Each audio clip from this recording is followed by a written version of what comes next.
Evening. कैसे हो आप सभी? आप सभी ठीक ठाक होंगे, स्वस्थ होंगे, व्यस्त होंगे और अपनी अपनी लाइफ में मस्त होंगे, और होने भी चाहिए, है ना। क्योंकि मैं भी ठीक ठाक हूँ, तो मैं चाहती हूँ कि मेरी वाईटी फैमिली पूरी, जो भी इस समय देख रहे हैं, सभी ठीक ठाक रहें, स्वस्थ रहें।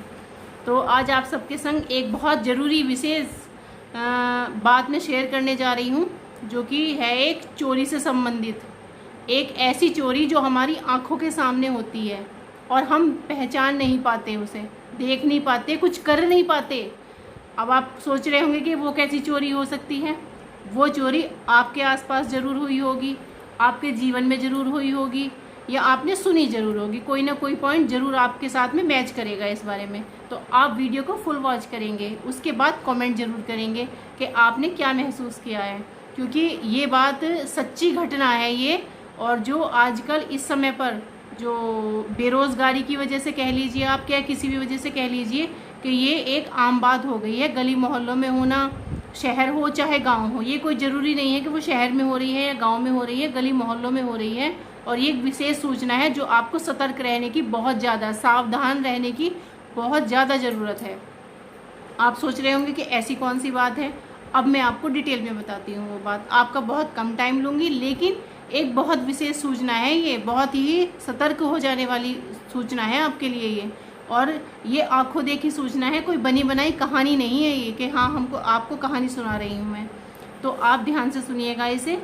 तो मैं डिटेल में बताती हूँ आपसे, बहुत कम शब्दों का यूज़ करूँगी, बहुत कम टाइम लूँगी। और वीडियो अच्छा लगे तो लाइक ज़रूर करना, चैनल को सब्सक्राइब ज़रूर करना और शेयर ज़रूर करना। जिसके साथ में यह घटना घटित हुई होगी, आपको मेरी बात सुनने के बाद अगर आपको ऐसा लगे तो ज़रूर शेयर करना, किसी के काम आनी चाहिए ज़रूर, है ना।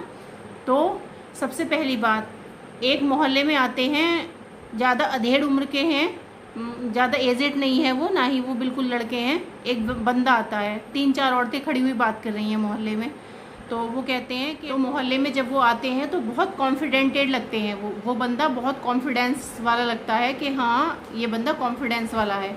तो वो कहते हैं कि बहन जी, मैं आपके किसी काम आ सकता हूँ? कि आप भाई साहब हमारे क्या काम आ सकते हैं? कि मैं ना सोने चांदी के जेवर साफ़ करने का काम करता हूँ, तो आप मुझे ज़्यादा, मैं चार्ज नहीं करूँगा आपसे कि मैं बहुत ज़्यादा चार्ज कर रहा हूँ। जो तुम्हारी इच्छा हो वो दे देना मुझे, और मैं तुम्हारे सामने ही तुम्हारे सोने के और चांदी के जेवर तुम्हें साफ़ करके दिखाऊँगा। तो अब पहले तो मोहल्ले की औरतें थोड़ी सी डरी हुई भी होती हैं कि हाँ किसी के हाथ में दे या ना दे, या ये लेके जाएगा फिर दे के जाएगा। ऐसा कुछ नहीं था, वो सामने ही करने की बात कर रहे थे कि मैं बिल्कुल आपके सामने ही साफ़ करूँगा। तो वो तैयार हो गई। तो भाई मुझे भी कहने लगी वो कि तुम भी आ जाओ, तुम भी अपने जेवर साफ़ करा लो। 3-4-5-6 औरतें इकट्ठी हो गई और उनको बिठा लिया, चाय वाय पानी वानी पिलाया उसको और दे दिए उसको। 2 ने चांदी के जेवर दिए, 1 ने सोने का जेवर दे दिया उनको कि भैया मुझे साफ़ करके दिखाओ फिर आप। तो उन्होंने, भैया ने उनके चांदी के सोने के जेवर साफ़ किए, तो बिल्कुल सामने ही साफ़ किए और साफ़ करके और दिखाए उन्हें कि देखो जी बिल्कुल साफ़ हो गए हैं। तो बल्कि औरतों को थोड़ी शंका हुई कि आप इतना कम पैसा कैसे ले रहे हैं, कि जो भी मर्जी होगी चावल दे देना, दाल दे देना, या आटा दे देना, या गेहूँ दे देना, जो भी तुम्हारी इच्छा हो, जो भी तुम्हें ठीक लगे वो तुम मुझे दे देना, और मैं तुम्हारे ये जेवर बिल्कुल साफ़ करके दूंगा तुम्हें। तो अब इतने कम पैसों में कौन साफ़ करता है भाई। लेकिन कोई बात नहीं, चलो कि मेरा परिवार में कोई है नहीं है, मैं अकेला ही हूँ, बस मैं यही काम करता हूँ, छोटे मोटे जो काम होते हैं। मैं कोई ज़्यादा बर्डन वाला काम नहीं कर सकता, मेरी इतनी उम्र हो गई है कि मुझसे अब ज़्यादा काम भी नहीं होता, तो इसलिए मैं ये काम करता हूँ, ठीक। तो उसके बाद उन्होंने जेवर लिए, साफ़ करके दिखाए उनको, बिल्कुल बिल्कुल खोल के दिखाए कि देखो ये साफ़ हो गए, कि हाँ ये साफ़ हो गए हैं। तो वो खुश हो गई कि बढ़िया हमारे जेवर तो भाई साफ़ हो गए। तो मुझे भी कहा गया कि तुम भी दे दो, कि नहीं भाई मुझे तो नहीं कराने, मेरे इतने मैले नहीं है, हो ही जाते हैं जब हम डेली यूज़ में पहनते हैं ना, तो हो ही जाते हैं थोड़े बहुत। जैसे चांदी की पायल वगैरह हैं या ऐसी कोई रिंग वगैरह हम पहन के रखते हैं तो वो हो भी जाती हैं गंदी, उसमें थोड़ा बहुत मैल हो भी जाता है। तो चलो भाई घर बैठे बिठाए हो रहे हैं तो कौन नहीं मानेगा, सब चाहेंगे कि घर बैठे बिठाए हमारे साफ़ हो रहे हैं तो हम भी करवा लेते हैं। तो उसके बाद फिर उसने कहा कि चलो साफ़ तो हो गए हैं ये, लेकिन बहन जी मैं ना, एक मेरे पास कागज़ है, एक ऐसा वो कागज़ है मेरे पास जिसमें केमिकल लगा हुआ है, तो मैं आपके वो जेवर उसके अंदर रख के दूंगा, तो वो कभी भी मैल नहीं चढ़ेगा उनके ऊपर दोबारा से, और दोबारा चढ़ेगा भी ना तो वो अपने आप उतर जाएगा, आपको उतारने की ज़रूरत नहीं पड़ेगी। बताओ जी, कम पैसों में चावल दाल लेके, आटा दाल लेके कोई इतनी बड़ा काम कर देता है। तो उसने कहा कि ठीक है जी। तो उन्होंने कहा कि लाओ मुझे दे दो वापस अपने जेवर। ठीक साफ़ हो गए कि हाँ कि ये इस केमिकल की वजह से दोबारा नहीं जड़ेगा। तो वो फिर लालच में आ गई कि जी हमारे तो साफ़ हो गए, हमें मिल गए हैं, चलो रख दो, इस पुड़िया के अंदर रख दो।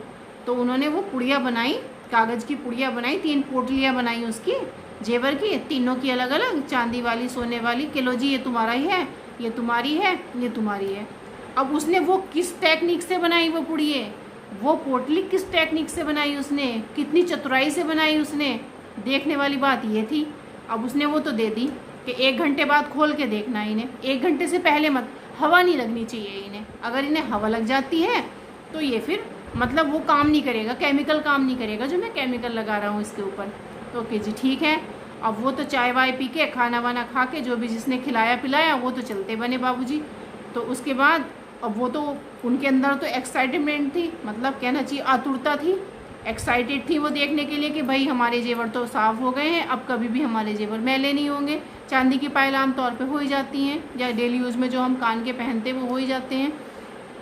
उसके बाद अब 1 घंटा घड़ी में टाइम देखती रही बराबर कि जी 1 घंटा होने वाला है, आधा घंटा हो गया है, 15 मिनट हो गई हैं। उसके बाद जब उन्होंने खोल के देखे वो पुड़िया, अपनी जो पोटली बना के दी थी उसने, वो जो खोल के देखी तो उसमें तो राख भरी हुई है, काली राख, और अजीब सी वो भरी हुई है, बुरादा सा भरा हुआ है, जिससे पता ही नहीं चला कि इसके अंदर था क्या।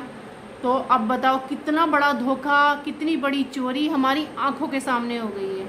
अब मोहल्ले के जो लड़के वड़के थे सारे भगाए उसके पीछे कि जाओ देखो वो उधर गया, पकड़ लो। कि जी मैं इतनी देर बैठा थोड़ी ना रहूँगा, वो तो चलता बना। इतना भी किसी ने सोचा कि अभी तो दिखाए हैं हमारे सामने साफ करके। अब वो लेके गए वहाँ पे, तो वो तो कहीं भी नहीं, वो तो रफू चक्कर हो गए थे। अब कहाँ रफू चक्कर हो गए थे, वो तो उन्हें पता है कि मुझे तो मिल गया जेवर, मैं अगर यहाँ रुका तो मैं तो पिटने वाला हूँ, मेरे तो कंप्लेन होने वाली है। तो वो तो रफू चक्कर हो जाने थे। तो अब इससे हमें क्या शिक्षा मिल रही है, इस घटना से हमें क्या शिक्षा मिल रही है कि आंख बंद करके भरोसा ना करें, चोरी आपकी आंखों के सामने हो जाती है। तो आगे भविष्य में हमें रखना है ध्यान, आपको रखना है, और अपने परिचितों को रखवाना है इस बारे में ध्यान। इतना बड़ा शिकार ना हो इस धोखे का, इतना बहुत बहुत बड़ा धोखा है ये। और बताओ हाथ पैर पीटने के अलावा और क्या रह जाता है। अब वो तो रोने लगी, अब हम तो बच गए भाई, हमारी तो बच गई हैं ये, हमने तो अपना गंवाया नहीं। महिलाओं की सबसे पसंदीदा चीज़ें होती हैं जेवर, जो डेली यूज़ में पहनती हैं, वो तो ज़रूरी होते ही होते हैं, जो रखे होते हैं वो भी ज़रूरी होते हैं, कभी कभी शादी ब्याह में पहनने वाले। और वही चोरी हो जाए तो उन पर क्या बीती होगी। अब आप खुद इसका आइडिया लगा सकते हो कि उन पर क्या बीती होगी। तो अगर आपके आसपास ऐसी कोई घटना हुई है तो प्लीज़ ज़रूर बताना।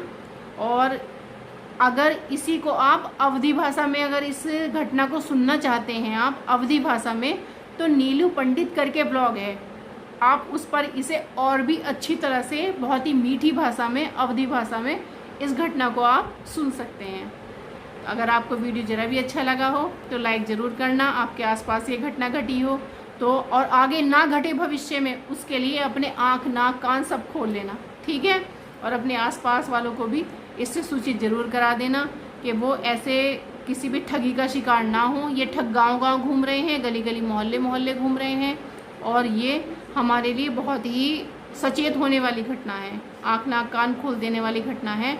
ये घटनाएं हमारे आसपास हो जाती हैं, फिर बाद में हाथ मलने के अलावा कुछ नहीं रह जाता हमारे पास। इसलिए प्लीज़ जितना भी हो सके ज़्यादा से ज़्यादा शेयर कीजिएगा वीडियो को। और अगर ऐसी कोई और घटना, इस तरह की ठगी की घटना कोई हुई हो आपके आसपास, तो कमेंट करके ज़रूर बताइएगा, हम इंतज़ार करेंगे। मिलते हैं नेक्स्ट वीडियो में, तब तक के लिए बाय बाय, जय हिंद। जय हिंद। मनुश्री भी बोल रही है जय हिंद। सब्सक्राइब नहीं किया है तो कर दीजिएगा, ओके, लाइक तो बनता है। Bye bye.